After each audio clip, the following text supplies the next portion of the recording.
1900. So if they just tickle him a little bit first, CTY can blow him up in one go. And they want to do something big here with the pressure reveal. Satanic can easily turn it around if Hao gets the first Laguna Blade in his face. He gets to Satanic and just hit 2 or 3 times. Well, this could be big for Eho. Yeah, here we go. They can find a jump here.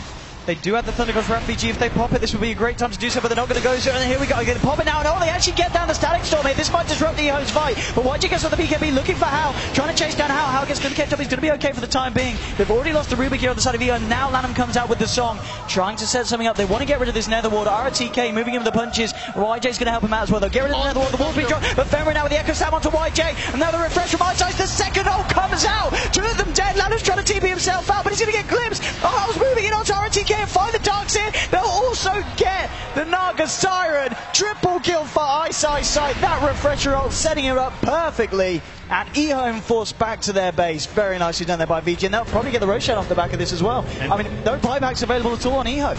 The only piece of good news for Ehome there is that CTY manages to kill off the Disruptor in the end with a second Laguna Blade, but he didn't get both of them off. I think it was a Glimmer Cape play onto the Gyro that saved Hao there. It looked like CTY could be able to blow him up, but don't manage to execute it well enough, and this is going to be a Roshan. It's going to be most likely some aggressive warding if they have any on any of their heroes, which actually looks like they don't. Nobody has any wards on the Radiant right now. It's going to be the cheese here as well for the side of VG. There's a Hex now onto your Pugna. Yeah.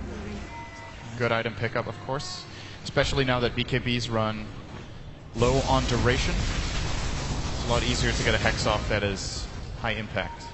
VG, let's see if they're ready to try and go for the base push again. We saw them do about 20 minutes ago, and after that ended badly. They haven't really been back here, but now with the Aegis of Cheese, maybe VG, Hao and the gang are ready to go for it. And here we go. DDC though again with the initiation. Can they change stun it? No, Hao's going to be okay here for the timing. Glimmer Cape's up. Now with the net thrown down, can they change stun up? Hao bringing him low here. Fortification will come out for the side of Ehome. Ice blinking forward though. Spamming out the Arc Lightning and the Lightning Bolt, just keeping Ehome back, and they'll find the tier 3 now. So there's no tier 3s remaining for the side of Ehome. Just their last 2 sets of exposed racks. And VG maybe ready to move in for more. Fenrir, the one holding the cheese here, has got the Echo Stab. Oh, hasn't got the Echo Stab, but it doesn't matter. FY setting this up onto YJ. It's been hexed up as well, but Lanham with the song is trying to stop this and may even want to turn this one around, but the Thunder God's Wrath coming out. Ehome on the retreat. They just can't fire into this one. They'll get rid of the missile, but the VG will just move in, start to hit away at the racks. DDC again with the telekinesis, but the vacuum wall! Catching 3 BKBs being popped by Howard. Super life draining the Darks here. RTK won't go down, will be able to get himself out. Pipes being popped by Ehome. They just can't really dent the armor of VG Gaming, even with a lovely vacuum wall. Now they get the stun onto Hao. Or will he be able to steal it? DJ. Okay, he's got the homing missile. Ice moving forward. YJ incredibly low, but it pops the BKB now at the same time, trying to fight on Ice. Turn towards Hao, and the stolen missile actually holding Hao down there. Super with the life drain from the low ground. Can they kill him for the second time? This somewhat missed, but there's the first Laguna Blade. Hao, he's going to be Fenrir with the Echo Stab. He has the Vigil onto 2. CTY is getting low calibrated now. He has to find the leader. They might just lose FI. No, the Glimmer Cape. He's going to be alright here. Hao gets himself a double kill. Fenrir moving it on to YJ. They get it with the life drain. It's GG. Finally, VG break the gates and they break down Ehome. They win game 1. That was so extremely close to being another hold from Ehome. What a game of just calculations, just both teams playing it careful. We saw VG go for the base push 2 times. It was unsuccessful. They held themselves back. Ehome came out. They looked for an engagement. It wasn't a good one. And then VG, after the roast, they felt that they could go for another try at the base, and this time it was successful. This is very, very high quality play. Like, everyone in this game really did their job.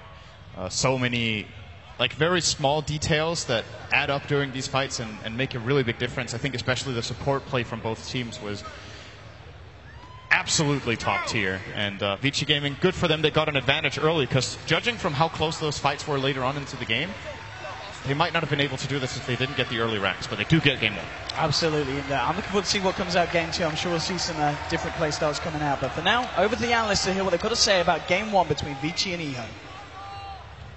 Very much Obi Pixel there down on the arena floor, and welcome back to the analyst desk. We have it's a fairly regular desk right now. Actually, we're back with the Malinis, and I don't quite know what we're going to call you guys yet, because it's kind of weird. We've got an S and a W, and Sweden and Seb. It's Team S still. The better players. Oh, shots fired over there.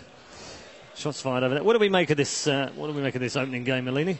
It's kind of interesting that we actually see someone try and draft against the Darkseer and the Lina. That mostly teams have just been trying to take one and giving away the other. But in this game, we see the Disruptor to try and mess with him in the lane and make sure that he doesn't have a good start at all, and then the Pugna to just destroy them when they try and combo. So I thought it was pretty cool, but eHome actually seemed pretty prepared for it and itemized against it with the BKBs.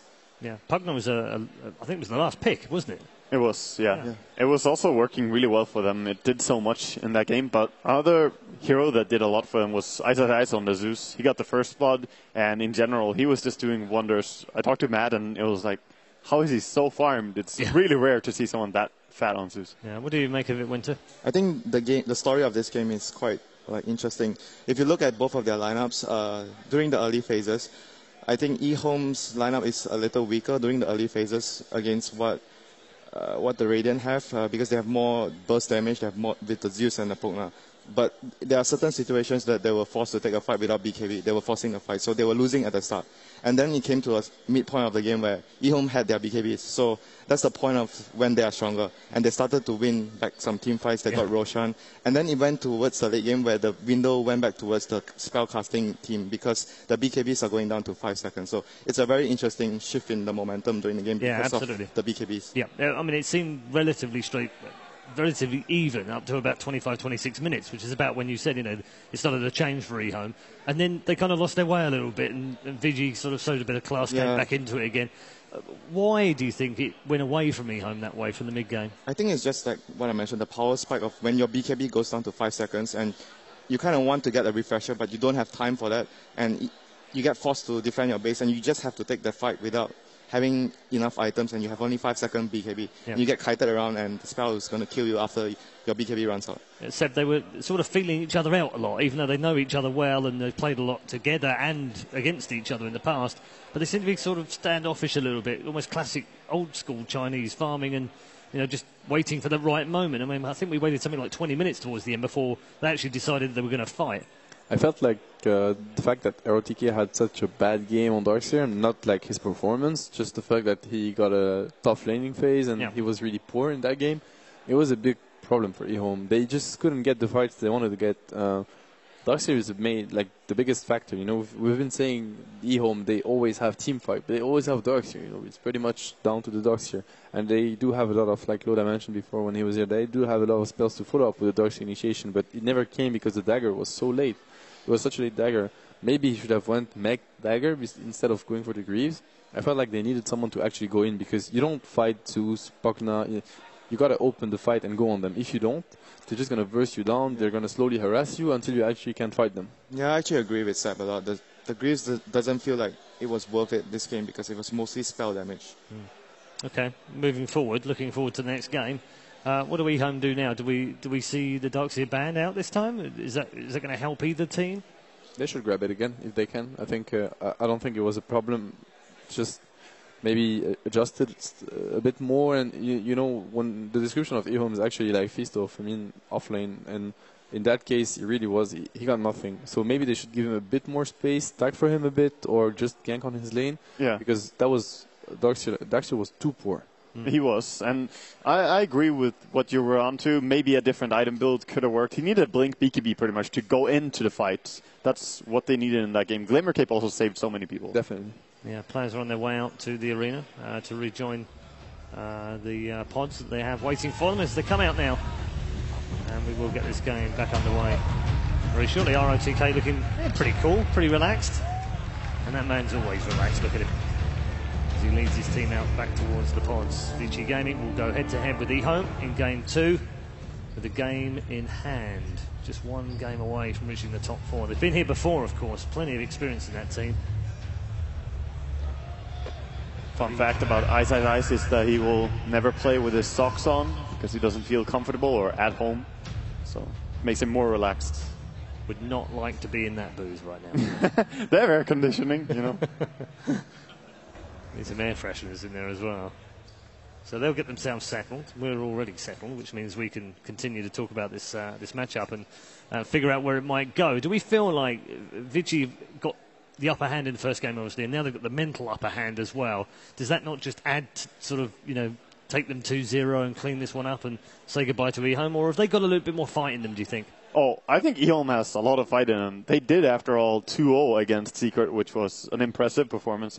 So I think they can bring it back. It's just, as was mentioned, RTK needs to have a good game. So maybe if they can make early rotations that help him there, or just set up the lanes in a way that benefits him, I believe they can play off the back of him. Okay, what about you two guys? What do you think? I really like having a pressure lane in the off lane. Again, they've been sacking ROTK a lot, and we saw a lot of success with like the solo off lane Darkseer from Zai. But at the same time, if you have like Darkseer +1, like Spirit Breaker, we've seen a decent amount. Undying, if they can get their hands on it, I think they can go a long way to making sure that their carry is much stronger than opponent's carry.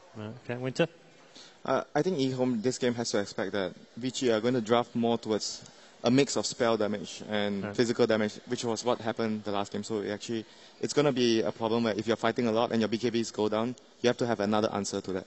Yeah, we've not seen a huge amount of pocket strats, but there's been like the odd hero here or there that they've kind of pulled out of nowhere. So do we expect that in game 2? I mean, we were talking about like Lina getting more attention, and I like the fact that Vici actually showed that against Lina we want to have the Nether Ward, which is the Pugna, which Sebastian and I agreed it was a really good way of dealing with the Lina. Yeah. The Luna as well, not only picked once in the group stages, and then suddenly 7 times in 3 days. Just seems to have caught on. Luna always comes back at TI. It's always been like this. You know, suddenly they start picking Luna, they start winning with it, and then it starts being a thing. Yeah. But she's weak if you have to go BKB that early, and we've seen like Visage own her earlier today. This game was Zeus, so she does have their weaknesses, and teams are picking up. Mass spell damage is the way to beat her out early. Okay, so any other crazy picks that we see, either picks that we haven't seen too much of? I mean, we're definitely not getting techies in this game, but anything crazy along that lines, or maybe even anything we haven't seen yet? I wouldn't say definitely. There is, of course, Ice in